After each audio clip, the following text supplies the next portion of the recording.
warar soo baxaya ayaa sheegaya in maamulka Puntland uu magaalada Boosaaso ku xiray dhalinyaro tiradoodu u dhaxayso 50 ilaa 60 qof kuwaas oo la sheegay in ay ka soo jeedaan deegaanka Soomaalida Itoobiya isla markaana ka shaqeyn jiray deegaanada Puntland sida ay sheegayaan ila kala duwan 49 kamid ah dhalinyaradan ayaa maanta laga qaaday magaalada Boosaaso iyadoo la filayo in loo gudbiyo magaalada Garowe wararka qaar ayaa sidoo kale tilmaamaya in lagu wareejin doono hay'adaha amniga Itoobiya sayeshe arintan wali si rasmi ah looma xaqiijin hay'adaha sirdoonka Puntland iyo saraakiil ka tirsan hay'adaha ammaanka Puntland ayaa ku doodaya in dhalinyaradan lagu tuunsan yahay inay xiriir la leeyihiin ururka ONLF isla markaana ay qorsheynayeen inay u safraan dalka Eritrea si ay halkaas ugu qaataan tababar military sida ay sheegeen saraakiishaasi 49 kamid ah dadka la qabtay ayaa qirtay eedeymahaasi halka 3 xubnood ay beeniyeen sargaal ka tirsan Puntland ayaa sidoo kale sheegay in markii hore looga shakiyay inay ku sii jeedeen Muqdisho si ay ugu biiraan ciidamada dawladda federaalka Soomaaliya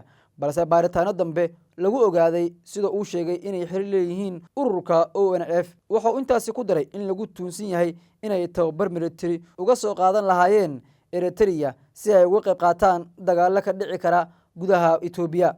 dhanka kale ma jiraan ilaa hadda cadeemo madax bannaan ama warar rasmi ah oo xaqiijinaya eedeymaha ay soo bandhigeen hay'adaha ammaanka Puntland sidoo kale ururka ONLF dawladda Itoobiya iyo ehelada dadka la xiray midkoodna wali kama hadlin arintan maamulada Puntland iyo Somaliland horay marar kala duwan ugu wareejiyeen dawladda Itoobiya dad lagu eedeeyay inay xiriir leeyihiin kooxo hubeysan oo ka dhan ah Itoobiya xilli ay talada Itoobiya heysay jabhadii TPLF si kastaba ha ahaatee xaaladda hadda taagan iyo eedeymaha loo jeediyay dhalinyaradan wali waxay u baahan yihiin xaqiijin dheeraad ah oo ka timaada dhinacyada ay qusayso ilaa hadda maamulka Puntland si rasmi ah uga soo saareen war saxaafadeed faahfaahsan